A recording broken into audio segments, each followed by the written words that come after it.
Bonjour et bienvenue dans One Africa Podcast. Je me présente, je m'appelle Nina et je suis votre host. Dans ce podcast, nous allons parler de marketing, entrepreneuriat, business au sein de la diaspora africaine. À travers les épisodes, vous allez découvrir mon parcours et ceux de mes invités. Dans cet épisode, je discute avec Angèle, coach business et membre entrepreneur. Cela fait presque 10 ans qu'elle est dans l'entrepreneuriat.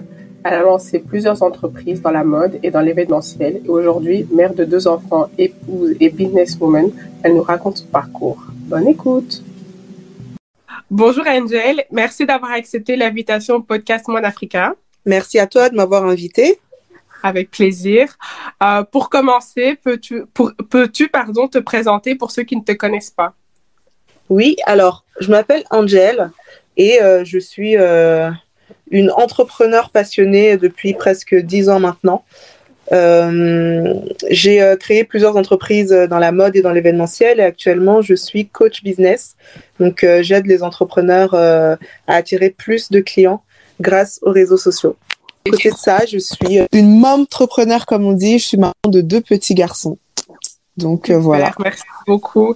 Et pour aller un peu plus loin, est-ce que tu pourrais nous dire un peu plus sur ton parcours scolaire et professionnel? Donc, c'est-à-dire comment tu es arrivé à être aujourd'hui maman entrepreneur.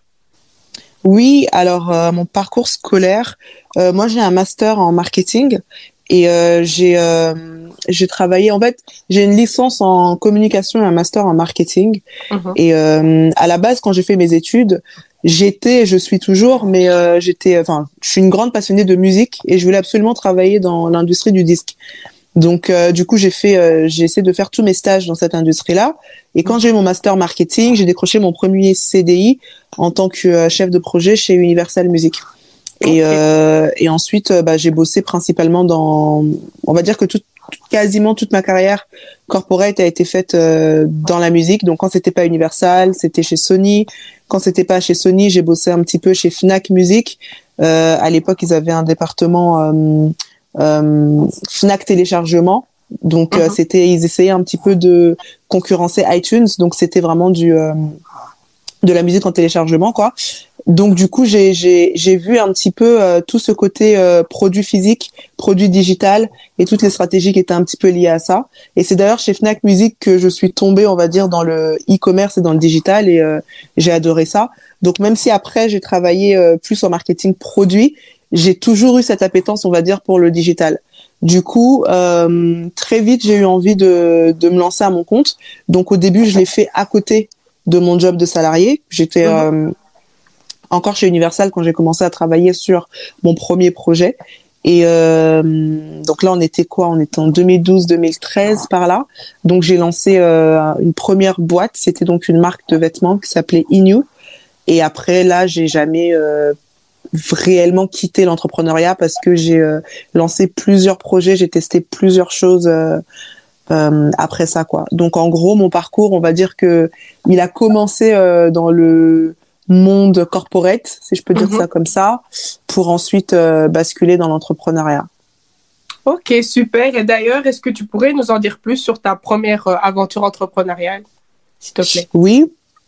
Alors, ma première aventure entrepreneuriale, comment est-ce que c'est né? Donc, en fait, en gros, si tu veux, comme je disais tout à l'heure, moi, j'ai toujours été passionnée de musique et je voulais absolument travailler dans l'industrie du disque.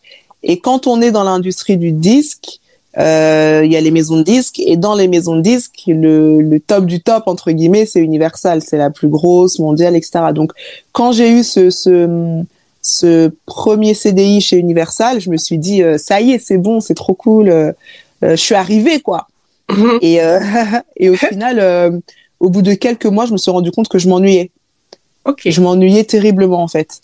Et là, je me suis dit mince alors, parce que ça c'était un de mes rêves et là entre guillemets j'y suis et je me rends compte que je m'ennuie.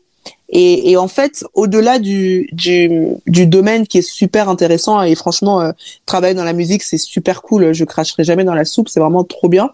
Mais en fait, je me suis rendu compte que le format même du salariat, ça me correspondait pas parce que donc d'une part il y a tout ce qui va autour et puis d'autre part En fait, quand tu travailles dans une entreprise, tu te rends compte que tu as une fonction et on attend de toi que tu fasses ta fonction.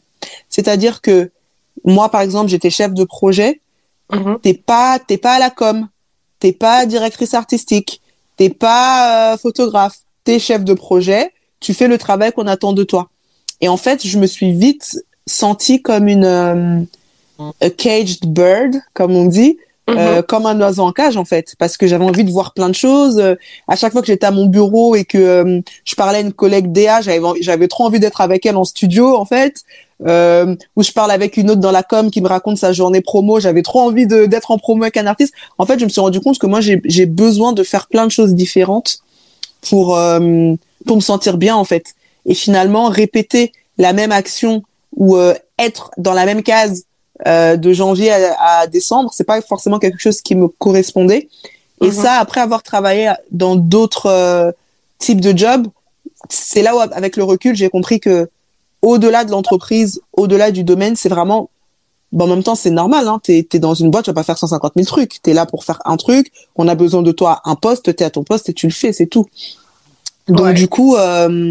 et c'est pour ça que je dis que je m'ennuyais. Pas que le job n'était pas intéressant, mais que bah ça y est, au bout de 2 mois, j'ai fait le tour du poste. Et en fait, pour moi, c'était tout le temps, j'avais l'impression de faire tout le temps la même chose, quoi. Et donc, j'ai commencé un petit peu à regarder autour de moi. Là, l'entrepreneuriat, c'était pas comme aujourd'hui où t'as tout le monde qui est entrepreneur. À l'époque, c'était déjà beaucoup plus rare. Et je commençais à regarder un peu. Et s'il y a une chose qui m'intéressait, moi, c'était vraiment de pouvoir... En fait, j'avais pas envie de créer un truc pour créer un truc. J'avais vraiment envie aujourd'hui, je dirais de répondre à un besoin. Mais à l'époque, je me disais, j'ai envie de faire un truc qui est utile. Et donc, qu'est-ce que je peux faire qui est utile? Je me disais, bon, faudrait que ce soit quelque chose qui soit lié à mes compétences. Ok, donc je me souviens, j'ai fait une liste. Bon, qu'est-ce que tu as comme compétences? Voilà, le marketing, le digital, machin. Et je commençais à regarder autour de moi, comment est-ce que tu peux aider des personnes avec ces compétences-là? Et du coup, c'était, donc comme je le disais, c'était 2011, 2012, par là, 2013. C'était le début un petit peu de toute cette vibe avec le wax, qui devenait un petit peu... qui commençait un peu à se démocratiser, on va dire. Solange, elle avait des looks de ouf en wax, les artistes commençaient à porter et tout, donc il y avait un truc avec ça. Et en fait, à l'époque, franchement, je crois que 100% des créateurs, il y en a aucun qui avait un site internet. Et à l'époque, quand tu voulais acheter un truc en wax auprès d'un créateur, c'était en mode, tu lui écris un message sur Facebook, on se donne rendez-vous sur Paris, remise en main propre, je te paye, tu me donnes le vêtement. C'était vraiment comme ça que ça se passait. Ok, ouais. Et d'un autre côté, t'avais des sites comme Asos qui étaient en train de cartonner, en fait. Ça devenait acheter en ligne, ça devenait de plus en plus commun. Asos était en train de cartonner. Et là, je me suis dit, mais c'est trop dommage, en fait, qu'il n'y ait pas un site où, justement, ces créateurs-là pourraient vendre leurs produits. Ils ont pas à gérer le SAV, ils ont pas à gérer l'image, ils ont pas à gérer tout ça. Eux, ils mettent leurs produits. Et puis derrière, le client, il peut avoir son produit aussi facilement que d'acheter chez Asos, quoi. En plus, la plupart, ils ont pas de site et tout. Et donc, c'est comme ça que j'ai eu l'idée de créer donc mon premier business qui s'appelait Inu, qui était donc un site multimarque de créateurs avec, comme Asos, parce que pour le coup, Asos, c'était vraiment mon modèle, quoi, avec une marque propre. Parce que sur Asos, il y a les autres marques et il y a la marque Asos. Donc là, l'idée, c'était d'avoir les créateurs et la marque Inu. Donc c'est un petit peu comme ça que j'ai commencé. J'ai booké mes premiers créateurs. Je crois que j'en avais 5 ou 6 au lancement. J'ai fait un voyage à Kinshasa où j'ai fait ma première prod pour ma collection à moi. Je me souviens, j'avais pris un photographe, on avait tout re-shooté parce que je voulais que tout soit cohérent sur le site, qu'il n'y ait pas des photos, enfin que toutes les photos, il y ait une harmonie sur toutes les photos. J'ai booké des modèles, enfin j'ai vraiment voulu faire le truc super bien, quoi. Et c'est comme ça que j'ai lancé Inu. Ce premier business, c'était quand? C'était, je crois que j'ai lancé le site en décembre 2012, un truc comme ça. Ok, d'accord. Voilà. Et est-ce que tu peux nous en dire un peu plus sur la suite de ton aventure entrepreneuriale? Donc après Inu, qu'est-ce que tu as fait? Ben du coup, donc comme je disais, j'ai entre guillemets tout fait bien avec Inu, mais en fait la première leçon que j'ai apprise sur le tas, c'est que quand t'entreprends, en fait, tout faire bien c'est cool, mais en fait l'erreur que j'ai faite, c'est que j'ai tout fait dans mon coin et quand tout a été prêt, j'ai lancé le truc. Donc quand j'avais tous mes shootings, mon site, mes machins, Je crois que 2-3 jours avant de lancer mon site, j'ai fait ma page Facebook. À l'époque, il n'y avait pas Instagram. Frère, j'ai l'impression d'être une vieille. Non, mais c'est vrai qu'à l'époque, il y avait Instagram, mais c'était pas comme aujourd'hui. Non, mais 2012, je crois qu'en France même, Instagram existait déjà, c'était les débuts d'Instagram. Oui, voilà, c'est ça. Mais je crois qu'en France même, les gens, ils n'utilisaient pas ça encore.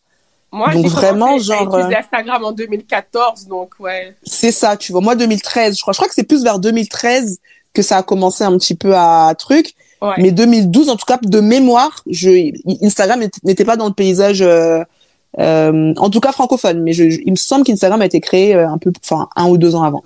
Bref, mais du coup, ma page Facebook et tout. Et qu'est-ce que je disais? Et voilà. Et je disais que donc j'ai tout fait et j'ai lancé le truc. Et en fait, du coup, j'ai commencé à essayer de fédérer les gens autour du projet après l'avoir créé, quoi. Ouais. Et bon, ça, on aura peut-être l'occasion d'en reparler, mais je sais qu'aujourd'hui, j'aurais pas fait ça du tout, quoi. Ouais. J'aurais certainement pas fait ça. Mais bon, bref, donc c'est ce que j'avais fait.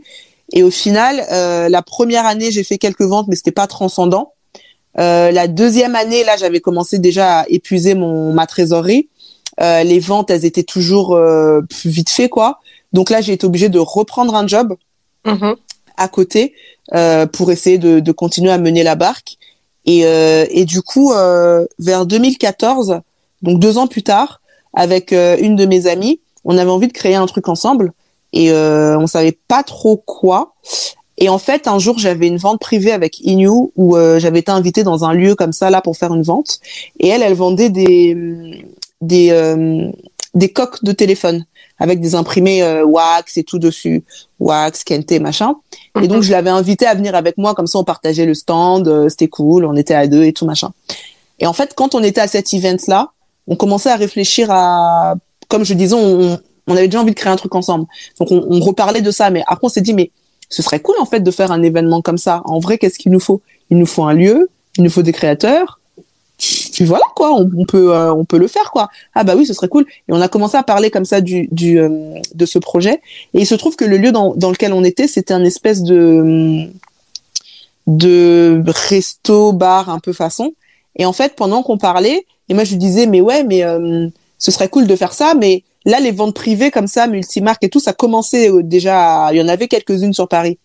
Et je lui dis bah ce serait cool de faire ça, mais faudrait qu'on ait un truc en plus, genre sur toutes les ventes privées, pourquoi les gens ils viendraient chez nous et pas chez un autre quoi.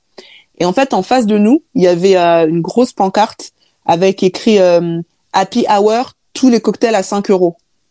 Et donc je lui dis mais tiens, mais ça pourrait être pas mal, tu vois, de faire comme un Happy Hour où l'espace pendant le moment de la vente, tous les produits seraient en dessous de tel prix. Et donc on s'est dit 50 €. Et donc en parlant Happy 50.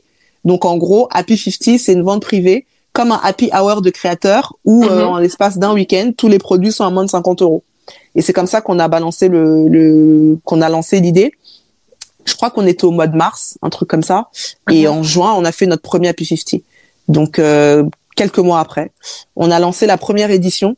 Je crois qu'on a eu une petite centaine de personnes. On était déjà super contentes. On s'est dit, mais c'est trop bien, il y a grave du monde. 100 personnes, c'est trop bien. Et après, tiens, bah, ce serait bien qu'on en fasse un autre. On n'avait pas forcément de vision particulière. On a juste fait comme ça, au feeling. Et puis, bah, tiens, ce serait bien qu'on lance à la rentrée en septembre. On l'a fait. Et puis, tiens, ce serait bien qu'on fasse aussi en décembre. On a fait. Et c'est comme ça qu'on a eu un rythme de un Happy 50 tous les 3 mois. Et à chaque édition, il y avait plus de monde, jusqu'à ce qu'on arrive à des éditions à 3000 personnes. Et c'est comme ça, en fait, que Happy 50 est né. Et du coup, vu l'engouement autour du projet, vu le travail que ça nous demandait, et surtout vu que ça marchait bien, j'ai laissé tomber Inu pour me focaliser principalement sur Happy 50. Ok, nice. Ben, c'est vrai que moi, dans mes souvenirs, je voyais beaucoup de publicité Happy 50, etc. Donc, ouais, je me rappelle de Happy 50. Ouais. Ok, cool. Et aujourd'hui, tu es... mais avant ça, avant Happy 50, après Happy 50, tu as lancé aussi ta marque de vêtements Kinbella. Oui, alors en fait, Kinbella, c'est la suite d'Happy 50. Okay. Parce qu'en fait, ce qui s'est passé, c'est que, bah, comme tout le monde l'a vécu, on a traversé une grosse période de Covid. Oui. Et en fait, avant ça, on avait un petit peu ralenti l'activité pour des raisons personnelles, parce que comme on est deux fondatrices, on est toutes les deux devenues mamans, on a eu pas mal de changements perso, on va dire, qui ont fait qu'on n'a plus gardé un rythme comme on le faisait de tous les 3 mois. On avait un petit peu déjà ralenti l'activité. Et quand on a voulu vraiment reprendre, boum, il y a eu le Covid. Et avec le Covid, tous les événements ont été à l'arrêt. Ouais. Et la chance qu'on avait, nous, c'est qu'on a toujours fait, à côté du Happy 50 physique, on faisait toujours des ventes flash en ligne. Oui. Après chaque édition, mais ça restait sous un concept de vente flash. Et quand on a vu que les événements ça devenait chaud, on s'est dit ce qu'on va faire, c'est que on va se focaliser sur l'activité online. Ouais. Et en fait, ce qu'il faut savoir, c'est que l'activité online, elle a pas le même business model que notre activité physique, parce que sur notre activité physique, en gros, c'est de la location de stands avec une entrée payante. Sur l'activité online, c'était une commission prise sur les ventes. Et en fait, 10% de commission prise sur des produits qui sont vendus à moins de 50 €. Ouais. Il nous fallait énormément de volume pour être rentable. Ouais. Donc, très vite, on s'est rendu compte qu'en termes de rentabilité, ça allait être un petit peu compliqué. Et comme avec Inu, on avait déjà commencé quelques années avant à lancer des petits produits sous la marque Happy 50. Et donc, on s'est dit que le plus simple pour nous, et en plus même en termes de gestion, c'était de se focaliser sur la marque Happy 50.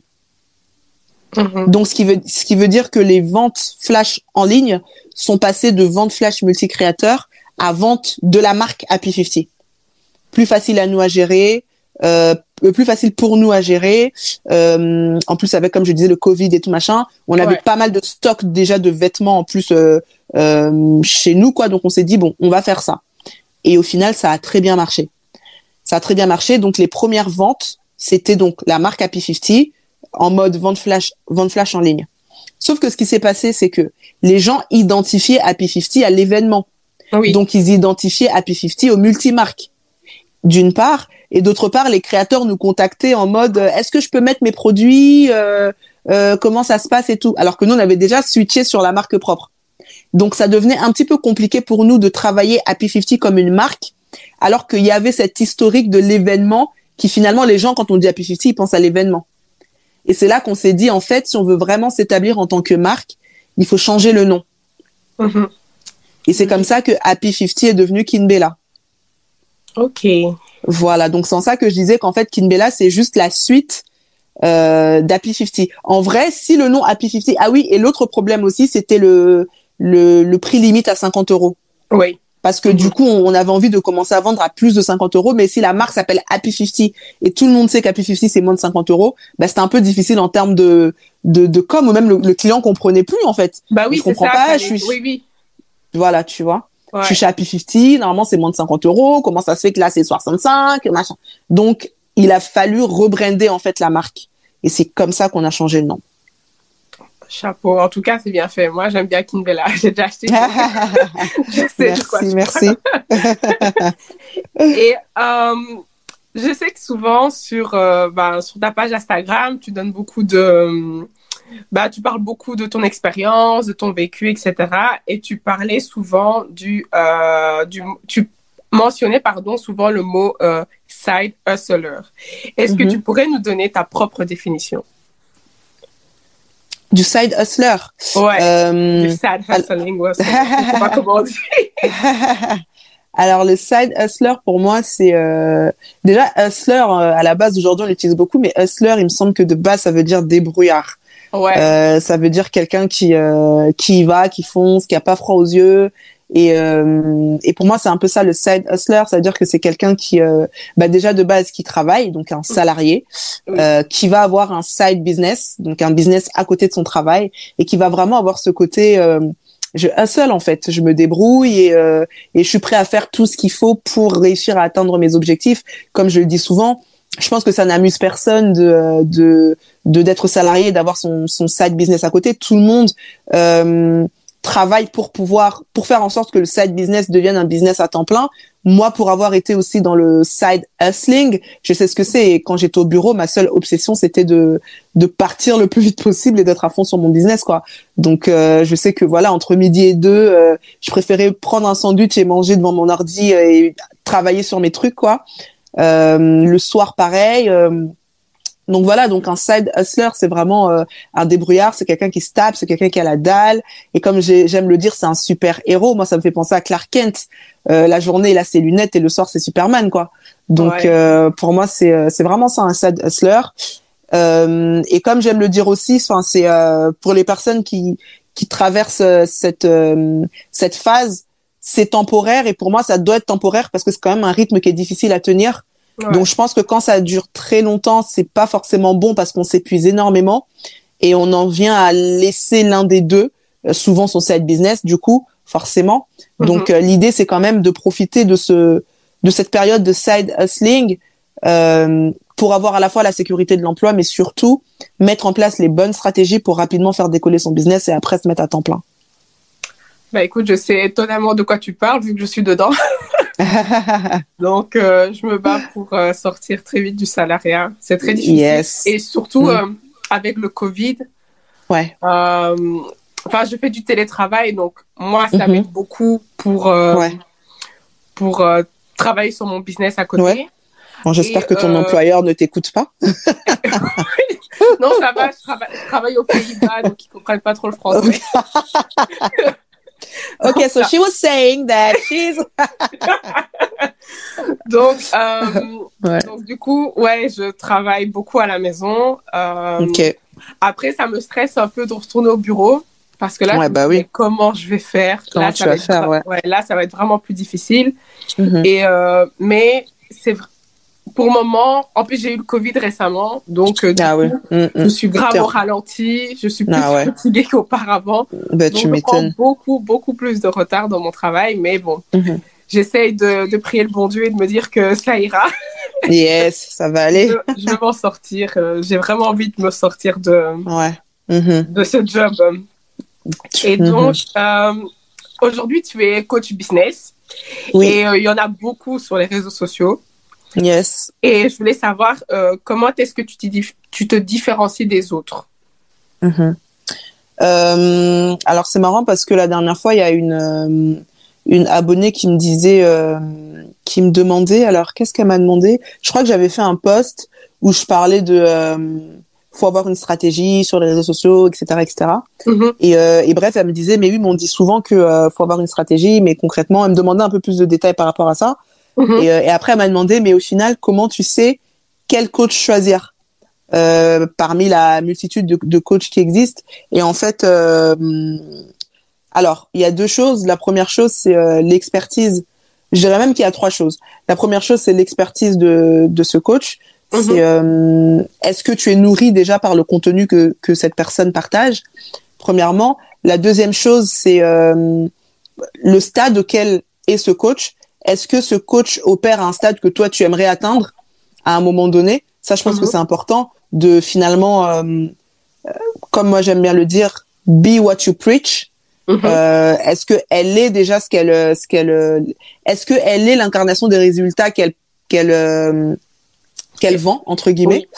Donc ça, c'est la deuxième chose. Et la troisième chose qui, à mon sens, est le plus important, c'est le feeling, c'est la personnalité. Est-ce que tu sens qu'il y a un feeling avec ce coach-là? Parce que finalement, c'est une personne avec qui... Après, ça dépend des produits. Des fois, ça va être une formation que tu vas suivre toi-même. Mais quand c'est, par exemple, des formats comme le mien, à savoir des accompagnements, on va quand même passer quelques mois ensemble. On va s'appeler une fois par semaine, une fois toutes les 2 semaines. Donc, l'idée, c'est quand même aussi que tu sois à l'aise avec ce coach pour que tu puisses facilement te confier, pour que tu puisses facilement confier ton business, finalement, à ce coach. Parce que l'idée, c'est qu'on travaille ensemble sur les stratégies de ton business. Donc, du coup, faut quand même qu'il y ait un certain feeling. Il faut que tu aimes bien la personnalité de ce coach-là. Et donc, pour répondre à ta question, qu'est-ce qui me différencie? Ce qui me différencie, c'est moi. C'est que je peux avoir les mêmes compétences la même expertise plutôt qu'un autre coach, mais on n'a pas la même expérience, on n'a pas le même vécu, et surtout, on n'a pas la même personnalité. Et donc, les personnes qui travaillent avec moi sont des personnes qui vont me choisir pour ces raisons-là. Parce que à un moment donné, elles vont peut-être se retrouver dans mon parcours, ou elles vont peut-être se retrouver dans ma personnalité, elles vont se sentir à l'aise avec ma personnalité, et elles vont choisir de travailler avec moi, au-delà, évidemment, de l'expertise marketing et de l'expertise digitale. Ouais, c'est vrai. Je sais de quoi tu parles, j'ai appris aussi. lors de ta masterclass, comment Oui. avoir une... non, c'était quoi? Comment avoir une communauté engagée. C'est ce Yes. que tu disais également aussi. Donc, et c'est ce que j'essaye de mettre en place via le podcast, via aussi le contenu que j'essaye de mettre en place sur les réseaux sociaux.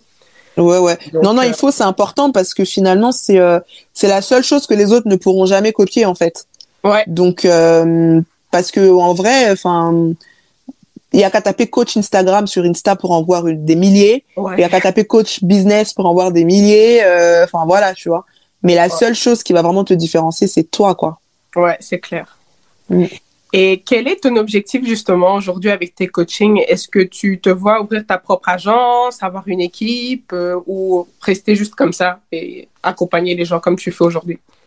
Alors moi, j'aime beaucoup déjà ce nouveau business de coaching. Je dis nouveau parce que ça fait 1 an que je le fais officiellement, mais en fait officieusement, j'ai envie de dire toujours accompagner des gens, mais ça fait bien 2-3 ans même plus que j'accompagne des gens, et c'est après finalement au début ça a commencé par des amis, après les amis des amis, après on commençait à m'envoyer des personnes, après pendant le confinement justement j'ai commencé à faire les coachings en ligne. Je commençais à avoir de plus en plus de clients, et c'est vraiment début 2021 que je me suis dit bon ben j'ai bien envie de tester ça à temps plein, de m'y donner à fond et de voir ce que ça va donner, tout simplement parce que j'adore ça, partager, aider les personnes. Moi j'aime beaucoup analyser les marques, j'aime beaucoup mettre à profit l'expérience marketing que j'ai pu obtenir. J'ai quand même eu la chance de travailler dans des grands groupes, j'ai eu la chance de bosser sur des gros budgets, de voir vraiment comment ça se passe, de voir le mindset. Typiquement tout à l'heure je parlais d'Universal, mais quand tu es chef de projet chez Universal, tu travailles sur des projets qui rapportent des millions d'euros, tu as des budgets pubs qui s'élèvent à des milliers et des milliers d'euros, et en fait tu vois un peu ce côté que je n'aimais pas trop quand j'y étais, c'est-à-dire un côté très axé sur le résultat, très axé sur le chiffre d'affaires et le résultat. Mais finalement, aujourd'hui, je me dis c'est la meilleure école que j'ai pu avoir, parce que du coup, j'ai vu comment ils font pour justement atteindre ce type de résultat. Ok, ouais. Donc du coup, tout ça en fait, mettre ça à profit maintenant de jeunes entrepreneurs et apporter un peu ce mindset, apporter un peu cette expertise. Déjà, c'est quelque chose que j'adore. Ensuite, la deuxième chose, c'est le fait de pouvoir travailler de la maison. Pour moi, c'est un luxe qui n'a pas de prix. Enfin, ça. Franchement, c'est un truc de ouf. En plus, j'ai 2 enfants en bas âge, donc ça me permet vraiment d'être flexible, de pouvoir aller en chercher un à la crèche, de pouvoir en garder un petit peu aussi à la maison. Donc, c'est vraiment un lifestyle qui me plaît. Et enfin, pour te répondre en termes d'objectifs, oui, l'idée ce serait à terme d'avoir une petite équipe et de pouvoir scaler cette activité, quoi. Ouais, nice. Moi, c'est vrai que, en fait, moi, j'ai fini mes études en marketing en 2015, donc ça va faire 7 ans. J'ai essayé de faire un master, mais ça n'allait, ouais, c'était pas mon truc. Et puis, je me suis vite mise à aller chercher du travail parce que j'avais cet objectif-là de vouloir lancer ma marque de vêtements, de t-shirts. J'ai toujours eu cette idée-là. Maintenant, et aujourd'hui, en fait, je me rends compte que je voulais tellement travailler pour moi. J'ai pas fait l'effort d'apprendre à travailler comme toi tu l'as fait toi tu as travaillé dans les grosses entreprises et tout. Moi j'ai pas fait cet effort là, je me suis trouvé des excuses et j'en ai fait la constatation récemment en fait. Après si tu as envie d'acquérir cette expérience là, c'est pas trop tard déjà. Ouais, non, c'est pas tard en fait, c'est pas tard en fait, mais c'est juste que aujourd'hui j'aime bien en fait aujourd'hui je travaille dans un service clientèle. C'est bien parce que du coup, je sais comment m'adresser aux clients. On va dire que j'ai un bon service client parce que les gens sont toujours surpris à me dire « Ah, mais vous répondez vite, etc. » Enfin, je sais comment répondre aux gens et ça fait partie de ma force grâce au job que j'ai pu faire auparavant et aujourd'hui. Mais c'est vrai que je manque de travail dans le marketing, même si j'apprends aujourd'hui. Hein, j'apprends avec ce que je fais et tout. Mais aujourd'hui, je sais pas si c'est quelque chose... Enfin, peut-être que... Je sais pas si c'était une erreur de ma part ou pas. Mais bon, au final... Après, t'as plusieurs plusieurs types d'entrepreneurs. Tu vois, t'as beaucoup d'entrepreneurs aussi qui ils sont sortis de l'école et ils ont tout de suite créé un truc et puis ça a cartonné et puis voilà, ils ont jamais finalement travaillé en entreprise.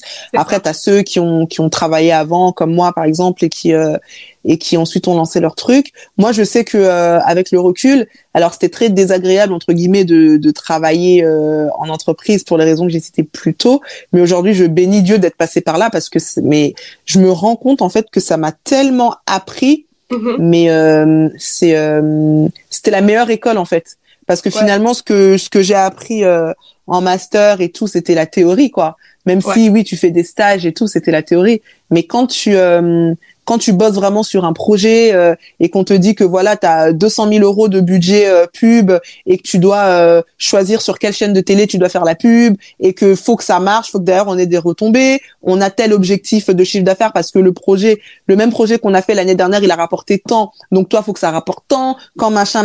Je me dis mais c'est un truc de ouf en fait. Après c'est hyper surtout quand c'est pas ton truc, parce que moi je crois profondément que tout le monde peut être entrepreneur, mais que c'est pas fait pour tout le monde. Tu vois, c'est pas fait pour tout le monde. Parce que moi, j'ai toujours, en fait, depuis mon plus jeune âge, je me suis toujours pu travailler seule, en fait, enfin, pour moi. Et donc, je crois que inconsciemment, quand je suis sortie de l'école, j'ai voulu aller chercher du travail, mais au plus profond de moi, je savais que c'était pas ça, et je me suis trouvé des excuses, etc. Enfin, je travaille en entreprise, c'est pas dans le marketing, donc j'apprends quand même, mais je sais qu'au fond j'ai toujours voulu travailler pour moi et que c'était juste des excuses de pas vouloir travailler dans le marketing. Et aujourd'hui, ma motivation, c'est comme je l'ai dit tout à l'heure, c'est de pouvoir sortir de là le plus vite possible et de faire des ventes et voilà. Yes. Et donc aujourd'hui, donc tu es mariée, tu as 2 enfants, et comment tu fais pour t'organiser? Oh là là, mon Dieu. Ouh là là là là là. Écoute, c'est compliqué. Franchement, c'est compliqué. Ne me dis pas ça, ça me fait peur. Honnêtement, j'ai pas envie d'effrayer ton audience, mais franchement, c'est vraiment pas simple. Surtout que là, bébé 2 a 3 mois. Donc, j'avais commencé à prendre un petit rythme d'organisation avec bébé 1 qui a 2 ans. Là, avec bébé 2, tout a été chamboulé, quoi. Je suis encore en train de travailler sur ça. Mais la grâce que j'ai, c'est que bébé 1 va à la crèche. Donc, ce qui veut dire que la journée, je peux plus ou moins avancer sur certaines choses. Maintenant, je vais pas mentir, j'ai très peu d'heures. En fait, le truc, c'est que quand je me suis lancée dans l'entrepreneuriat, donc on va dire il y a presque 10 ans, j'étais célibataire sans enfant, j'avais tout mon temps, je travaillais jusqu'à 4 heures du mat, j'avais tout mon temps. Sauf qu'en fait, j'avais pas l'expérience que j'ai aujourd'hui. Donc, ce qui veut dire que finalement, ce temps-là, je le mettais pas forcément à profit. Parce que je faisais pas les bonnes choses, parce que je passais beaucoup de temps à faire des choses qui ne sont pas forcément productives. Aujourd'hui, j'ai beaucoup moins de temps, mais le peu de temps que j'ai, j'arrive à le rentabiliser. Donc ça, déjà, je peux dire que c'est une bonne chose et ça m'aide, parce que si j'étais comme il y a 10 ans, là, j'avancerais pas du tout en fait, parce que j'ai vraiment très peu de temps. C'est-à-dire que en une journée, je peux avoir 4 ou 5 heures max où je travaille vraiment. Sinon, le reste du temps, c'est les bébés, la maison, etc., etc. Mais encore une fois, ce qui est bien, c'est que quand on a peu de temps, et ça, c'est la même chose pour les personnes qui sont side hustlers, on se rend compte que vu que tu as peu de temps, tu veux rentabiliser ton temps. Et donc, du coup, en fait, tu es hyper efficace sur le peu de temps que tu as. Moi, je me souviens, j'avais commencé à faire des newsletters. Les premières fois que j'ai commencé à faire des newsletters, à l'époque, je travaillais. Je faisais mes newsletters entre midi et 2. Je peux te dire que chaque semaine, j'envoyais une newsletter. Là, je suis à temps plein. J'ai beaucoup de mal à envoyer une newsletter chaque semaine. Et pourtant, on pourrait se dire, mais au moins, tu as le temps de le faire. Mais en fait, ça va dans tous les sens. Alors que là, comme j'avais peu de temps, du coup, je me disais, voilà, là, entre midi et 2, c'est ma mission, je fais ça. Donc, du coup, pour répondre à ta question, ça demande beaucoup d'organisation. Là, je suis encore en train de figure out my organization. Mais la seule chose que je peux dire, le seul point positif, c'est que du coup, je me suis rendu compte que le peu de temps me permet d'être très efficace en très peu de temps. Tu vois, par exemple, quand je vais faire du batching de Reels, je peux avoir que, allez, 1 heure et demie devant moi parce que bébé fait la sieste et qu'il va bientôt se réveiller. Ben, en 1 heure et demie, je peux t'enregistrer 10 Reels, tu vois.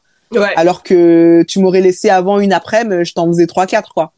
Mais là, comme je sais que, hop, j'ai monté mon organisation, tac, tac, tac, tac, j'enchaîne, j'ai mes 10 Reels et puis c'est dans la boîte, quoi. Donc, donc voilà. Ok, cool. Et une dernière question avant de passer à l'anecdote afropéenne.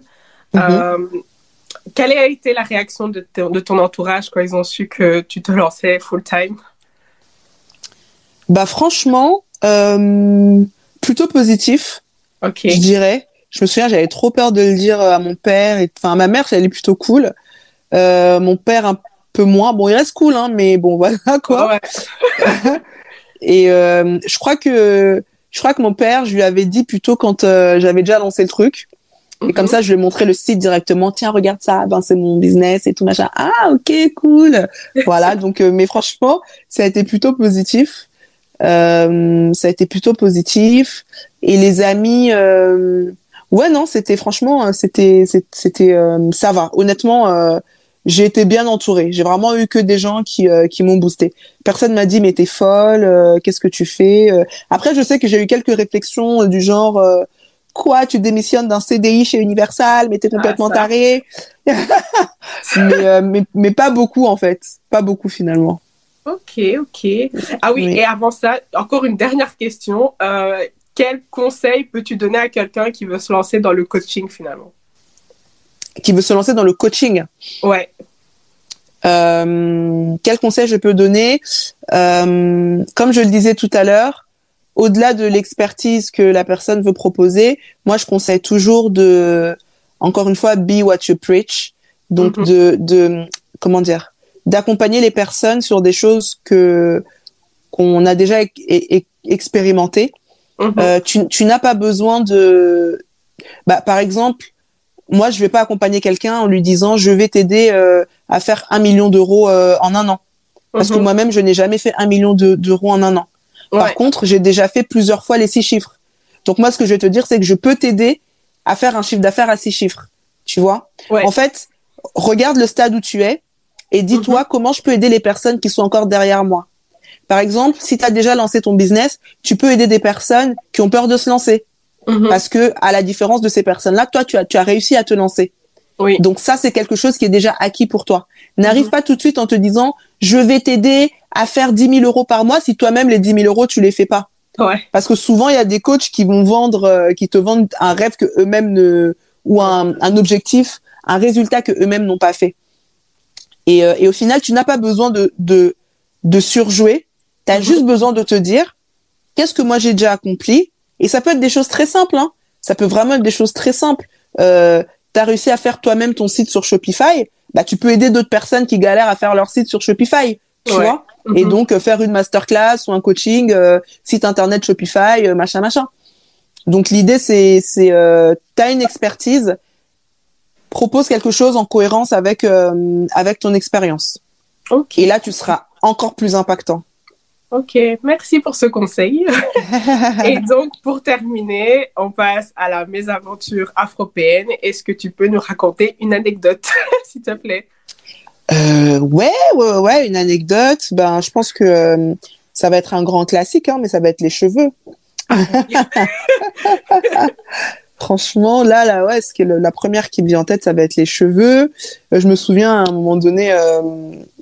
Quand je travaillais, j'avais une collègue, alors très gentille, hein, vraiment adorable, mais elle avait cette manie de tout le temps venir toucher mes cheveux, ça me rendait folle. Donc au début, en plus quand je venais d'arriver dans la boîte, bon, j'étais en mode petit sourire, t'essaies d'esquiver un peu, mais elle vient tout le temps. Et en fait, à un moment donné, je me suis dit, mais si je lui dis rien, elle va jamais arrêter, quoi. Et une fois, la fois de trop, elle vient comme ça pour essayer de toucher mes cheveux, je me décale. Et je lui dis, mais qu'est-ce que je lui avais dit? Je lui dis, t'aimes bien toucher les cheveux, hein? Ah oui, mais j'adore, hein? J'adore pas toucher tes cheveux. Et je lui dis, ah d'accord, mais en fait, je suis pas un petit chien, donc je vois pas pourquoi tu viens caresser mes cheveux. Et là, elle était genre toute gênée et tout. Et en fait, je pense qu'en faisant cette image, elle s'est rendue compte de bah, elle s'est rendue compte, en fait, viens pas me caresser les cheveux, quoi. Je sais pas, je suis pas un petit toutou, quoi. Et donc, ah non, désolé, je savais pas que ça te gênait. Je suis, bah, ouais. Ah, désolé. Et c'était la dernière fois qu'elle m'a touché les cheveux. C'est vrai et que j'ai bien fait exprès. Non, mais c'est un truc de ouf, quand même. C'est un truc de ouf, surtout que je trouve que c'est hyper, enfin, c'est intime, quoi. Don't touch my hair, je sais pas. Et en plus, au-delà de ça, enfin, je sais pas, je mets mes huiles, mon gel et mes machins, enfin, mets pas tes doigts dedans, laisse-moi tranquille, quoi. Donc, du coup, et là, je me suis dit, bah, en vrai, j'aurais dit ça dès la première fois, elle aurait arrêté, quoi. Et parfois, en fait, et pour le coup, tu vois, elle faisait pas à mal, quoi, elle est gentille, mais en fait, je pense que les gens, des fois, faut les check, quoi. Ouais. Je sais pas comment on dit ça en français, mais faut check people. Ouais. Comme ça, ils comprennent une bonne fois, et puis c'est bon, quoi. Ouais, non. Donc oui, les cheveux ne tuent pas. Et en plus, la dernière fois, comme pas plus tard qu'il y a quelques jours, je réécoutais Don't Touch My Hair de Solange, et je réécoutais bien les paroles, et j'étais là, non, mais en fait, mais oui, c'est ça. Don't touch my hair. Mais c'est vrai, non, moi, c'est vrai que quand j'étudiais, ben, je voyais souvent mes camarades, ils étaient très touchy, en fait. Ils aimaient bien, ils étaient très tactiles. Et ils aimaient bien se toucher les cheveux. J'ai jamais compris ce délire, en fait. Sérieux? Ouais. Mais parce que moi, j'ai jamais vu ça, en fait. Enfin, je me remets dans mon contexte, là, de l'entreprise et tout. J'ai jamais vu, comment je peux dire ça? J'ai l'impression que c'est les cheveux des Renois qu'ils aiment bien toucher. Aussi. Parce que tu vois, elle est en mode, ah non, mais c'est, mais j'aime bien, mais en fait, genre, je sais pas, c'est différent, j'aime bien, touche pas mes cheveux, en fait. Je la voyais pas aller toucher d'autres collègues, tu vois? Oui. Ouais. Donc, non, quoi, non. Mais, ouais, bon, en tout cas, ne touchez pas les cheveux des gens, point. Oui, ça, c'est vrai, je comprends pas cette manie. Moi, je touche pas les cheveux des gens en soi, en fait. Grave. C'est normal. Grave. Et, moi, c'est vrai qu'à l'école, je voyais souvent mes camarades. Après, c'était un groupe d'amis, ils étaient très tactiles entre eux. Enfin, mais même ça, ils m'étaient mal à l'aise. Donc, j'ai jamais très bien compris ce délire. Franchement. Bon, voilà. En tout cas, merci beaucoup, Angel, d'avoir accepté cette invitation. N'hésitez pas à suivre Angel sur ses réseaux sociaux. Je vous mettrai toutes les informations en barre d'infos. Et je te dis à très bientôt. Merci. Merci. À bientôt. Bye. Bye. Merci d'être resté jusqu'au bout de l'épisode. N'hésitez pas à laisser un commentaire et 5 étoiles sur Apple Podcast et 5 étoiles sur Spotify. One Africa est disponible sur différentes plateformes d'écoute. Toutes les informations sont en description. À très bientôt pour le prochain épisode.